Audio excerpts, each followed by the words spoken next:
Good afternoon, ladies and gentlemen, I'm John, this is many a true nerd, and welcome to Fallout New Vegas You Only Live Once Remastered. Oh yes, our No Healing Permadeath Challenge run is back, and it's back for a very specific reason, which is, I've realised something about the original You Only Live Once, and that is that it was far too flipping easy. For one thing, the original You Only Live Once runs were recorded on a hard difficulty. I can only assume because John of a decade ago was a complete flipping coward. So that we can fix right away, though that's a pretty minor thing next to the real game changer. Because in the original YOLO runs, I relied so heavily on one tool in particular. I'm referring, of course, to the humble sniper scope. Because yes, basically any problem I couldn't fix using a skill check was ultimately dealt with by moseying over to a nearby hillside and popping a few people's heads open from about a kilometre away. But what if I wasn't allowed to do that anymore? In fact, what if this time I wasn't allowed to use any ranged weapons whatsoever? What if on this occasion I'm limited to only melee and unarmed, meaning every ranged enemy in the game can just shoot me at a distance, and there's nothing I can do to stop them. And as for melee enemies, to deal with them, I need to get up into melee range. Which is precisely where they want me to be, so yeah, this is gonna be a lot bloody harder.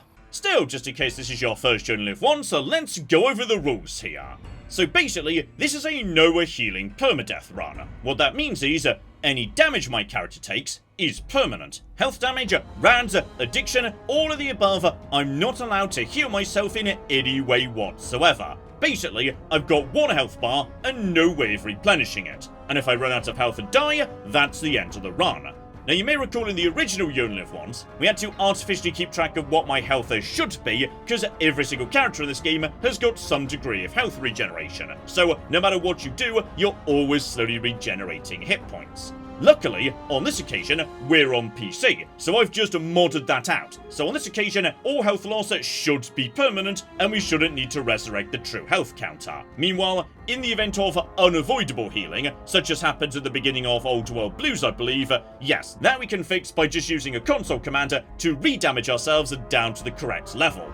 Rule number 2, like I was saying a second ago, no ranged weapons are allowed, and I'm including in that all guns, all explosives, even mines, and also thrown weapons as well. The only exception being the very small number of instances in this game where Fallout New Vegas forces you to use a gun as part of a quest trigger, the most famous example being Lonesome Road, where you've got to use the laser detonator if you want to actually proceed through the DLC. And that is technically a gun. So yes, there's a few instances like that in the game, we'll deal with them as they come up. And finally, no companions, because seriously, I could just sit back, enjoy a nice cup of tea, and Boo could deal with this challenge for me. The man is a monster, so yes, permanent companions would make this far too easy. They're banned as well. But there we go, those are the rules, so let's jump on into, yes, what I fear may be the most difficult Fallout challenge run I've ever flipping attempted. You got what you were after, so pay up. You're crying in the rain, Pally. Guess who's waking up over here? Time to cash out. Will you get it over with? Maybe cons kill people without looking them in the face. But I ain't a fink. Dig? You've made your last delivery, kid. Sorry you got twisted up in this scene. From where you're kneeling must seem like an 18-carat run of bad luck. Truth is, the game was rigged from the start. I do enjoy how this game's opening. Might well turn out to be a perfect prediction for how the run ends as well. Me trying to sneak upon a group of enemies, one of them just turning round and shooting me with a gun. That could well be how this run ends, absolutely. Whoa, easy there, easy. You've been out cold a couple of days now. Why don't you just relax a second? Get your bearings. Let's see what the damage is. How about your name? Can you tell me your name? Oh, Doc Mitchell, it's good to hear your voice again. You're an absolute star. Oh, you may also be noticing, by the way, I'm not currently receiving 7 million items. Yeah, I've disabled the courier's stash because it always struck me as weird that you get given giant piles of stuff the moment you wake up. So yeah, I've just turned that off. I'm happier without it. And as for my character name, given this is the return of You Only Live Once, it's only right that we bring back our former hero, Please Don't Shoot, or PD Shoot for short, and if anything, that name is even more appropriate now. PD Shoot most definitely does not want to be shot at in a world where she can no longer return fire. And in terms of character, obviously we're going over to female. Purely because, yeah, the female romance perks are just much better than anything male characters get access to. And yes, I'm pretty happy with the default female character, though we do need to change the hair. Because, you know, this character was just kidnapped and then shot in the head. Doc Mitchell did some brain surgery, etc, etc. I feel like her hair would be scruffier than this. There we go, bedraggled. Spot on. So, step the next, we need to build a character, and this may be, yes, one of the most difficult to build characters I've ever had to put together. Strength, you say, can avert straight into bonus damage with melee weapons. So, obviously, we need quite a lot of that. So, we'll put that up to 7. Perception, meanwhile, that's how you unlock better criticals down the line. One of the most important perks of the game in many ways. So, we can't really, like, you know, lower perception below that. Endurance is my health, and I need as much health as possible to stay alive. So that needs to go up a bit too. Charisma's garbage, though. Luckily, yes, some things never change in Fallout New Vegas. Always put Charisma straight down to 1. Though, yes, those points are going to get spent in a hurry, because we need to get Intelligence up to 9. Intelligence is skill points, and skill points means I can max out my skills while still at a low level. So, that's basically compulsory. Which means I've only got 2 points left for Agility and Luck. Agility is AP, which is very important in a melee run, and we'll get into why in a bit. And that means, unfortunately, Luck has to be only 5. And that hurts me. So, yeah. A build with a lot of compromises here, but I think it's the best we can do. And delightfully, because yes, as always, Charisma is 1, that does mean Doc Mitchell's gonna say the same thing he always says. Must be some frontal lobe damage. So many years I've been playing Fallout New Vegas and it's always bloody frontal lobe damage. Anyway, let's move straight on to New Vegas tradition number 2. Hammering A through Doc Mitchell's personality test and completely ignoring the results. Oh, you know what, Doc Mitchell? On this occasion, I don't actually need to change that much because melee weapons are absolutely, we're going to be tagging that, that's very important. Speech also very important as well. Survival though, not so much. That I'm going to be moving over to Sneak because, yes, in a world where lots of enemies have got guns and I don't, it's very important I don't get spotted. Sneaking, hiding, just not being spotted in general, that's going to be very, very important. And finally, traits, and this one was difficult, once again. Like a kamikaze is tempting, plus 10 action points would be huge. But a cost of a 2DT, that's just slightly too much to pay. Instead, we're going to be going down to an old classic. Oh, Skilled, you are amazing. Plus a 5 to every single skill. Basically, given there's 13 skills, that's 65 free skill points, which is ridiculous. And even better, the penalty, losing a 10% experience, isn't even a penalty. Because that just means you level up slower. But in this game, enemies partially level with you. If you stay at a lower level for longer, that means you're taking on weaker enemies, while being functionally 4 levels higher than them, because you've got 65 more skill points, so, oh yeah, Skilled is just amazing. As for the second trait though, this one's a bit more of a wild card, and that is Logan's Loophole, the trait that locks you from going over level 30, and in return means you'll never get addicted to cams and they'll last twice as long. Which is nice, it means, you know, I can use cams without having to worry about addiction at any point in the game, but let's just say, this perk's got a couple of surprises up its sleeve that make it much, much better than it might first appear. And as for the level 30 thing, honestly, yeah, in this run, I'm going to be sneaking around a lot more enemies and killing a lot less. I suspect even if we do make it a long way through this run, yeah, we wouldn't be getting much beyond level 30 anyway, so, okay. Those are my picks, and, as I say, we'll be discussing Logan's Loophole a bit more as time goes on.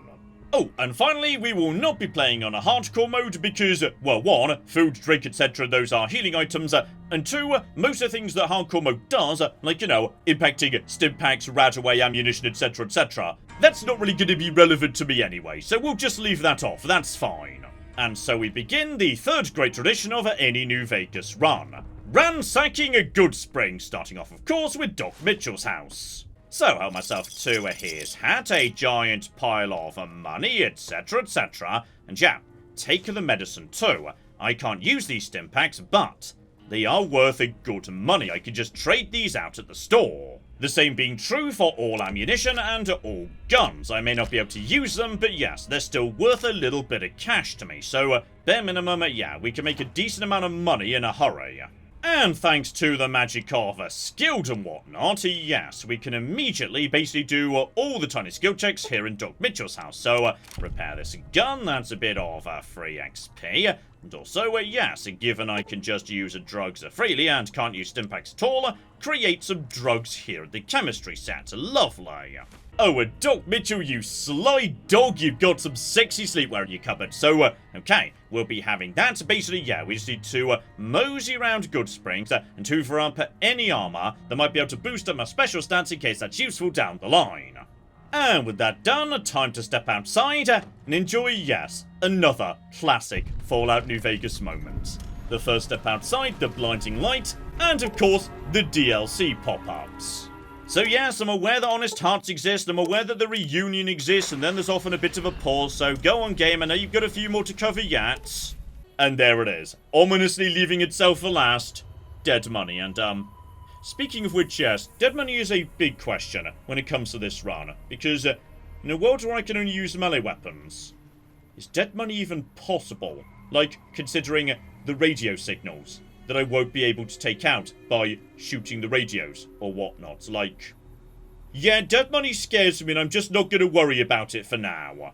Because yes, for the time being, we're in Goodsprings, it's a nice happy place where nothing could go wrong, and yes, there's a tiny bit more looting to do yet, of course. Over in a Victor's shack at the edge of town, we've got a free weapon repair kit that he doesn't mind me stealing. Beautiful.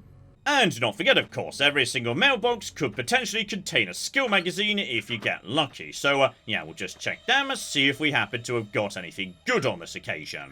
But yeah, as well as that, the house nearest to Victor's at the edge of town here, that contains the only skill book you could get right here in Goodsprings, the Chinese Army Spec Ops Training Manual. And, okay, there is most definitely a debate to be had here about when and if I'm going to take comprehension to make this book a tiny bit better. But for the time being, yes, I'm level 1 and I'm feeling very vulnerable. I'm just going to take 3 points of sneak right now. That's absolutely fine. And yeah, there's a few more things I wouldn't mind grabbing while I'm just moving around the houses as well. Number 1, I help myself to as many drugs as possible. They can be sold or, yeah, if they're not healing items, I can use them myself. But number 2, most of these houses have got kitchens and with them refrigerators, which very often contain booze. So, fun fact about Logan's Loophole.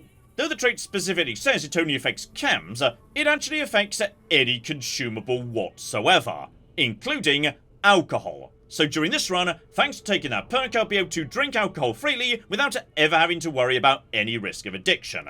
And alcohol is plentiful and gives me bonus strength, which converts straight into bonus damage with melee weapons, so yeah, that's definitely something worth keeping in mind. And on top of that, we also want to be checking all the cabinets in case, oh yeah, that'll flippin' do, a nice bit of armor. Because yes, next to my starting armor, which offers me 0 protection, 2 DT, plus 1 agility, plus 1 endurance, that's not bad, you know. If only because that agility feeds straight through into, yes, my sneak skill and also my AP. So, yeah, that is not a bad bit of armor at all.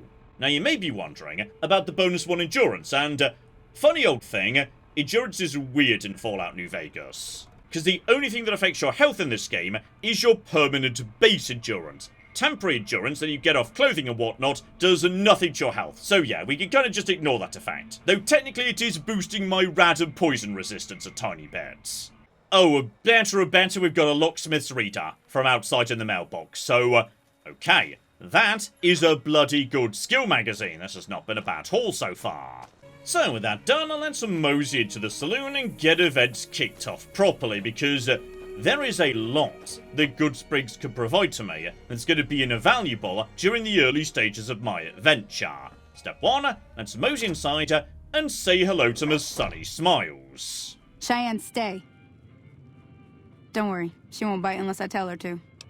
Okay, Sunny, could you maybe pop outside and give me a bit of a quick tutorial? And yes, if nothing else, that means she will now walk away from this area, leaving it completely unguarded, and as a result, I can have another skill magazine. Beautiful. Now, we do have one small problem here, which is the way Sunny Smiles has decided she's going to teach me to survive is by teaching me how to shoot a gun. Now, see the sarsaparilla bottles on the fence there? Take this and try to hit a couple of them. And unfortunately, she's quite firm about that. So if I just grab a knife that I got from Doc Mitchell's house and use that to attack the Sunset Sarsaparilla... Nope, she's not willing to accept that. That just, doesn't work. So, say hello to the first exception we've got to make to the no guns rule. Because Sunny Smiles will simply not engage with you until you put some bullets in some Sunset Sarsaparilla. Well, that's a start. But I don't reckon you came to me to learn to fight sarsaparilla bottles. Tell you what, I gotta go chase geckos away from our water supply anyway. Darn critters are attracted to it. Why don't you come along? And absolutely flipping not, I am not ready for geckos. However, because we're now officially done with the tutorial... Hey, do me a favor. Trudy, she's the bartender up at the Prospector. Kind of the town mom. She likes to meet newcomers. She'd be cross with me if I didn't ask you to poke your head in and say hi. There we flippy go, we can now actually proceed with Goodsprings business, because Trudy simply doesn't spawn in until you've done this, though, okay, John, put the gun away, I feel dirty for using it at all. But as I say, there are a handful of instances where you've got to, because it's tied to a quest trigger. So, step back inside, and there we go, Trudy and Joe Cobb are in the middle of a nice argument. Well, you've been causing quite a stir. Glad I finally got to meet you. Welcome to the Prospector Saloon. So okay, nice bit of free XP just for doing that tutorial. But yes, Trudy, let's jump straight to the Ringo business. About a week ago, this trader, Ringo, comes into town. Survivor of an attack, he says. Bad men after him. Needs a place to hide. We figured he was just in shock, so we gave him a place to lie low. We didn't actually expect anyone to come after him. So alright, Ringo's just up the road to the garage, and that begins a ghost town gunfight, which we're most definitely going to be jumping into immediately. Though before we move on, Trudy always sells 2 skill magazines, and good ones too. Meeting People and Salesman Weekly, which is going to be very important indeed. And while I can't technically afford them, she'll happily take guns as trade. And I don't need guns, so that's a-okay. But yes, I want to progress this quest just a tiny bit immediately, because I can get some really rather good free stuff out of it. So, step 1, up the road to say hi to Ringo here in this garage, and then just offer to help with his powder gang problem. We just end up sharing the same grave if it's just the 2 of us. Now, if some of the other people in town were also on board... And don't you worry, Ringo, that's precisely what I was thinking. Oh, better and better, we've got a sneak magazine right out of this guy's duffel bag in the corner. Spot on. So, just to quickly report back to my good friend Sunny and whatnot. Say no more. I'm in. I love Sunny. Sunny's great, so she's on board, but now the second half of the quest opens up. Getting the rest of the town on board. And while you're passing by, make sure to ask her about local work. Not in Goodsprings, no. But if you're up for a little scavenging, there's always the Schoolhouse. Most of what's in there is junk, but there's this old safe that even Easy Pete wasn't able to crack with dynamite. If you want to take a shot at it, take these. So okay, free locksmith reader, another very useful skill magazine.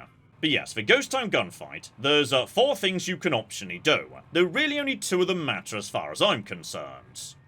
So you're planning on taking on Joe Cobb's gang. It's a big risk, but I suppose you have to do what you think is right. Alright, tiny bit more XP from Trudy there, but more importantly, yes, with either speech or sneak, I should be able to do either. There we go, there's the sneak check. We can get the rest of the town on board. So, not just Trudy, but everybody else too. That does sound like a good plan. Alright, you seem to know what you're doing, so you can count me in. Let me have a word with a few other folks, and I'll see if I can't round up some more members for this militia you're creating. So, that's number 1. Number 2, arguably the most important for me, is chat next door. he needs barter 25 in order to sign up. However, that's not too difficult to do, because yeah, thanks to a skilled, even with charisma of 1, my barter starts off at 12. So, just to slip on a Doc Mitchell's sexy sleepwear for a second, and then on top of that, just to drink a beer, and then do not forget we have also got a Salesman Weekly that we just bought from Trudy. And there we go, barter 26.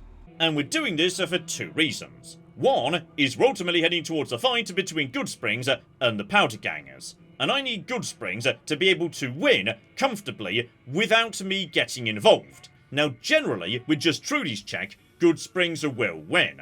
But if I pass this check with Chet, he'll provide a leather armor to all the farmers in town, making them almost immune to most of the Powder Ganger attacks. So, yeah, this basically makes their victory a sure thing. And 2, as an extra benefit, I'll get a free suit of leather armor as well. You made your point. I can provide people with some leather armor and extra ammo. And having got that leather armor, you might think I want to go over to it immediately. After all, DT of 6 is significantly better than DT of 2. But, funny old thing, actually, not so much, because, yes, like I was saying earlier, sneaking is very important. Like, plan A is don't get spotted by my enemies at all. And in this game, the weight of the armor you're wearing matters an awful lot in terms of how much noise it makes. And this outfit here has got a DT of 2 for only 2 weight, which is actually a pretty good bloody deal. The leather armor, meanwhile, weighs a whole whopping 15, so basically yes, I want to have this armor, but I don't want to put it on unless I have to, especially given that bonus agility also slightly boosts my sneak. So we've got some drugs, we've got some booze, we've got some decent armor. The one thing we're missing though is a decent weapon. And unfortunately, Chet can't actually help me with that. Because, yes, despite the fact that he does sell a really, really bloody nice plasma pistol, obviously that's a ranged weapon, it's not for me. In terms of melee weapons, yeah, Chet has not got a good selection. Though I will take, while I'm passing by, a shovel. Still, we'll get back to why I bought that in just a second. For now, just to mosey up the road back to Ringo, and let's kick off the confrontation with the Powder Gangers, because, hang on, I think we just saw, there we go, this guy's already got his leather armor, meaning, yeah, basically, most of the Powder Ganger attacks are going to do nothing to him. This is now going to be a slaughter. So okay, team, let's make this happen. Alright, I'm ready. I hope. Time to look alive. The Powder Gangers are here to play. So alright, here they come, and basically yes, good luck with that, because as I say, I'm not really planning to get involved, but I'm pretty sure you guys have got this. The potential problem we've got here is, yes, Ringo is not wearing armor. Trudy also doesn't wear armor, and Cheyenne's a dog, and thus can't wear armor. But the armored people, they should do just fine. And there's the Powder Gangers in the distance. Many of them are basically unarmored, and also with melee weapons. So anyone with guns should just tear them apart. 1 or 2 of them should go down, no trouble at all. So, yeah, a few people charging in straight away. I think I see one cleaver right there. So that guy should just be torn apart by everybody. Ringo, don't hide behind a box. Get involved, please. So, okay. I see Trudy, I see a few more people floating about too. Definitely got more farmers coming in as well, which is lovely. So yeah, I'm definitely seeing some Powder Gangers going down there, though some others are still up and about. So there we go, another one just went down. And yeah, I'm seeing more and more fall as time goes by. I'm pretty sure the only one left now will be Joe Cobb at the end there, wearing the slightly superior armor. But there we go. I'm hoping Cheyenne's okay, by the way. I'm not sure I had eyes on Cheyenne at the end there. Still, that gets me up to light with Goodsprings. But what's even better, however, is because I did it this way, I'm shunned by the Powder Gangers. And shunned is not as bad as vilified. If you complete this mission for Goodsprings, but without actually killing any Powder Ganger directly, they don't like you, but they don't hate you enough to shoot you on sight, meaning there's one less faction out in the world that's going to be opening fire on me. So that's another very important reason to do it this way. Still, there's a bunch of XP. Beautiful. Not quite enough for level 2, so yes, we'll sort that out in just a second. Here comes Ringo with a giant pile of money. You're very, very welcome indeed, my friend, because, yes, I want to turn my attention to the looting. Because there is some very, very important stuff on those corpses in the background. And yes, just also check that there's no corpse of any friendly folks among the number. Doesn't... Oh no! Cheyenne did go down. And also her eyes are outside of her head, as often happens in Fallout New Vegas. Rest in peace, Cheyenne. There was always a risk that was going to happen, yes. Oh, but here we go. This is what I was after. The weapon of my flipping dreams. And it's not even on Joe Corbin, it's just on a random, unnamed powder ganger. But here we go. The flipping baseball bat. And I know what you're thinking. John, it's a baseball bat. It does damage 14. That's only slightly better than the knife you got out of the first room in the game. What are you talking about? And, oh, don't you flipping worry, because in just a second, I'm going to demonstrate how this thing is one of the most ridiculously, stupidly powerful weapons you can get your hands on in this entire game. And even more importantly, the guy next along has got a Desperado cowboy hat. Which is significantly better than Doc Mitchell's hat, because, one, it's actually got some DT on it, so, you know, I'm better protected by it. But two, and much more importantly, it just looks really cool. It's like my favourite hat of the game. I think it's gorgeous. So, okay, what I'm going to do nice and quick is just to crack open this door at the side of the saloon here. And that should give me just enough XP to push me over the line into level 2. So, okay. Now this is where things get a bit sexy. Because I can immediately boost my melee weapons straight up to 50. Which I most definitely want to do. On top of that, yeah, lockpick could go up to 23. So that, yeah, with my hat on, that's 25. So I can do easy locks as well. Better and flipping better. As for, yeah, the remaining point, speech would be good. So, yeah, with a +1 charisma, that's speech of 30. Spot on. We also get our first perk of the game. And on this occasion, yeah, I'm going to take something very important that I'll need down the line. And that is 1 rank of intense training. Purely to take my endurance up to 7. So, you know, that's more health, which is good. And on top of that, it means that when the time comes and I get to the New Vegas Medical Center, I can have more implants as well. But let's get back to melee weapons 50, because that is a very, very important threshold to hit as soon as you flipping can. So, once you hit melee weapons 50, something very special happens, and I would not blame you if this was the first time you'd ever heard of this, because the game does not really advertise it particularly well. Before level 50, all you could do in Vance is a regular attack. After 50, however, special melee moves become available. In the case of the knife here, Backslash, which does slightly less damage than usual, albeit at a lower cost of AP, so you could get more attacks in a single Vance round, which is kind of trash and there's not really much point in using it. However, if we just go over to the baseball bat for a second, the baseball bat instead gains access to Grand Slam, which costs more AP than a regular attack, but does literally double the regular damage. And this could potentially lead to some truly ludicrous results. So, let's say for example, I go into Hidden and I sneak up behind this guy, and I decide for some reason I want him to be dead.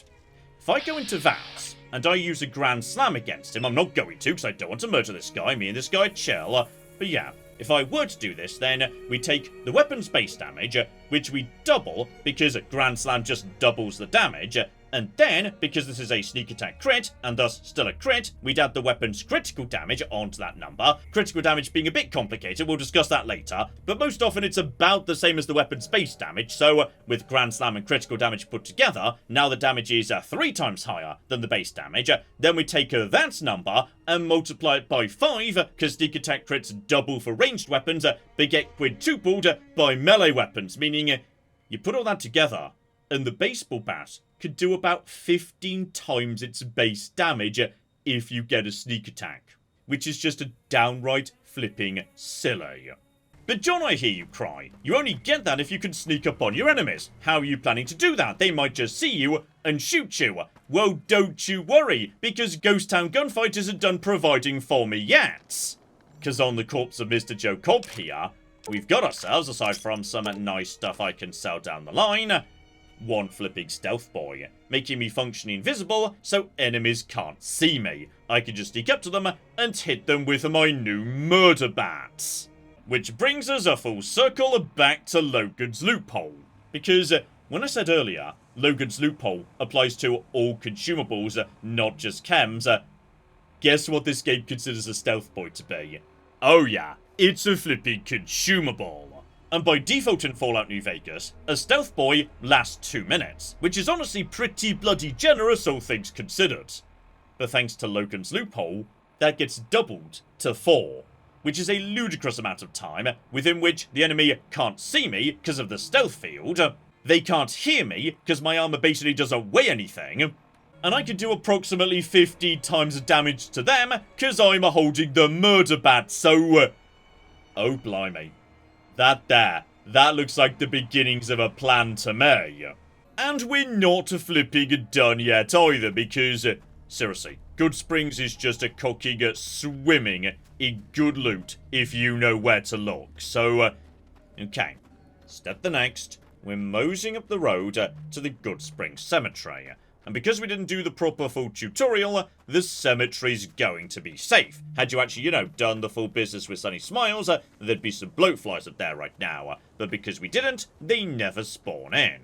Here we go, one cemetery, no trouble whatsoever. And thanks to that shovel we picked up earlier, we could just loot all of the graves. Spot on.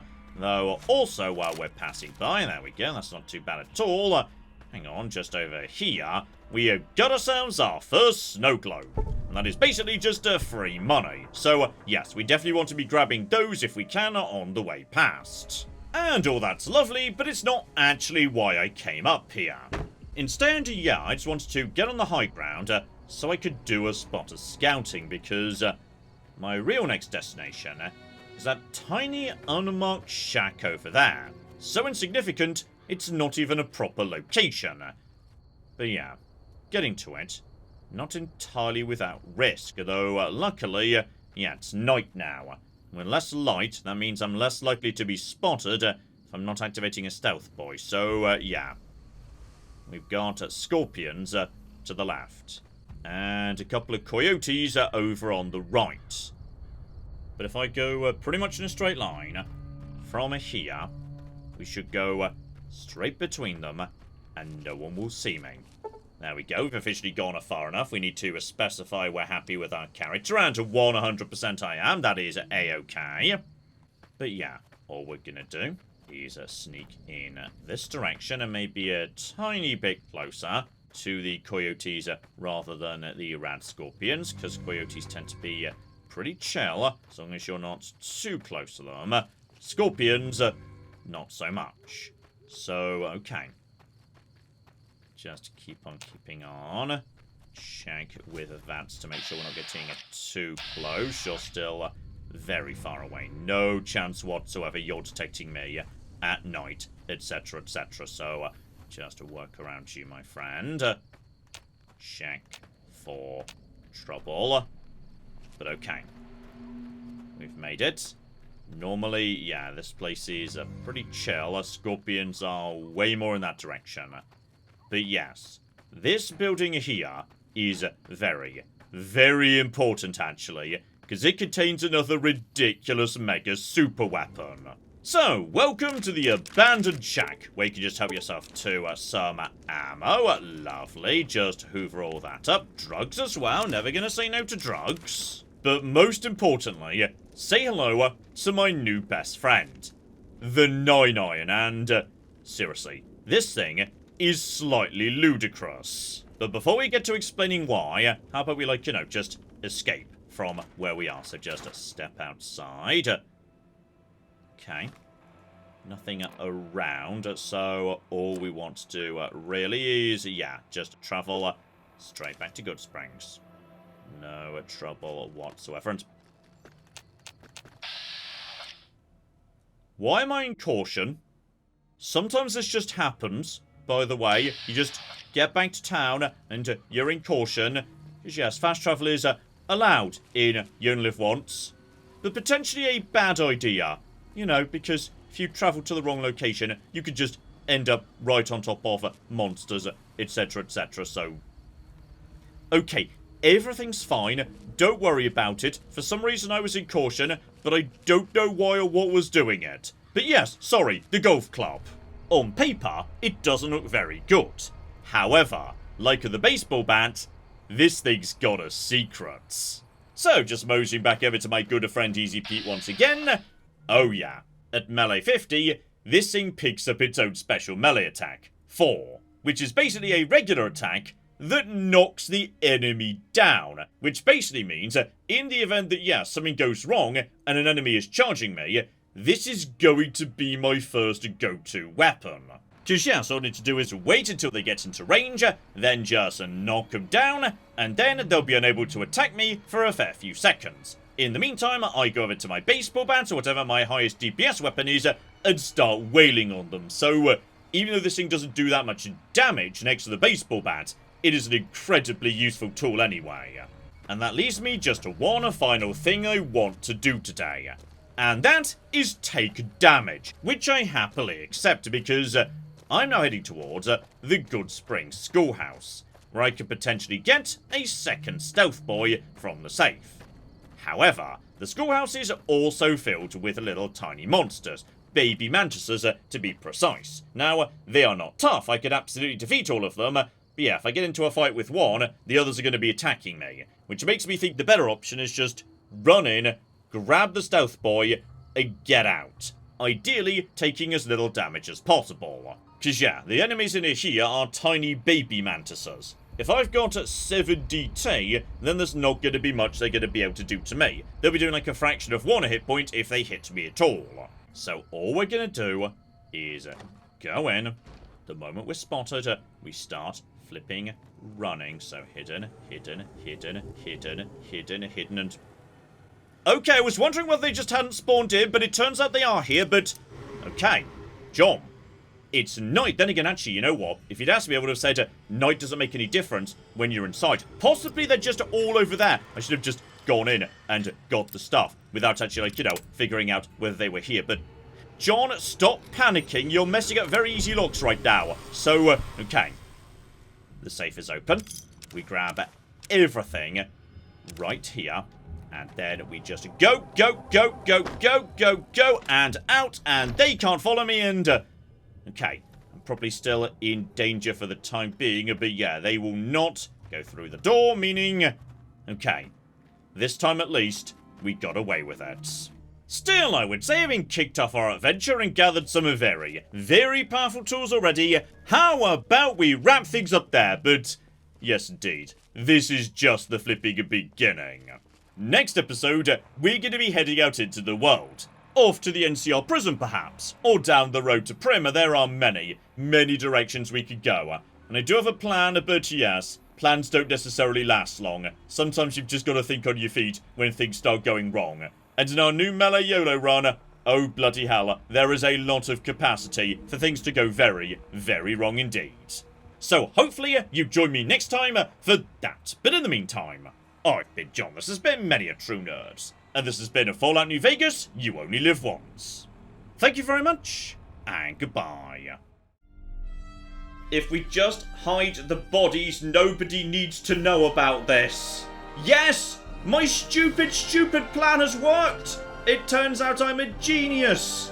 The giant rad scorpion is not gone! Oh, hang on, there's more yet, though. I'm still being very shocked. Guys, where's the NCR? Nobody needs to know.